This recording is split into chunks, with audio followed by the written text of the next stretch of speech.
AP deputy CM Pawan Kalyan గారి చిన్న కుమారుడు మార్క్ శంకర్ ఇటీవలే సింగపూర్లో ఒక స్కూల్లో జరిగిన అగ్ని ప్రమాదంలో గాయాలైన విషయం తెలిసిందే. గత కొన్ని రోజులుగా అక్కడే ఆసుపత్రిలో చికిత్స తీసుకున్న అనంతరం ఇటీవలే డిశ్చార్జ్ అయ్యారు. ప్రస్తుతం మార్క్ శంకర్ వేగంగా కోలుకుంటున్నట్లు తెలుస్తోంది. మరోవైపు AP deputy CM Pawan Kalyan గారి భార్య అన్నా లెజనోవా తిరుమల స్వామివారిని ఇటీవలే దర్శించుకున్న విషయం మనకందరికీ తెలిసిందే. వేకువజామున స్వామివారి సుప్రభాత సేవలో పాల్గొన్నారు. దర్శనం అనంతరం అన్నాకు అర్చకులు శ్రీవారి తీర్థ ప్రసాదాలు అందజేసిన విషయం మనకందరికీ తెలిసిందే.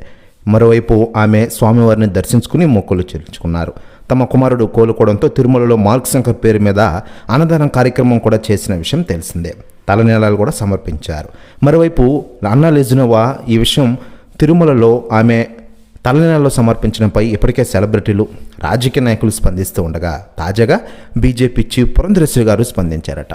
ఆమె మాట్లాడుతూ, అన్నా లెజనోవా గారు ఈరోజు తిరుమల వెళ్ళి తలనీలాలు సమర్పించడం నిజంగా ఆ శ్రీవారి మీద ఉన్న భక్తికి నిదర్శనం. ఈరోజు ఒక తల్లి బిడ్డ మీద ప్రేమను చూపించింది మనందరికీ అంటూ సంచలన వ్యాఖ్యలు చేశారట పురంధరేశ్వరి గారు. ప్రతి వ్యాఖ్యలు వైరల్ అవుతున్నాయి టోటల్ తెలుగు ఇండస్ట్రీలో మరియు ఆంధ్రప్రదేశ్ రాష్ట్ర రాజకీయాల్లో.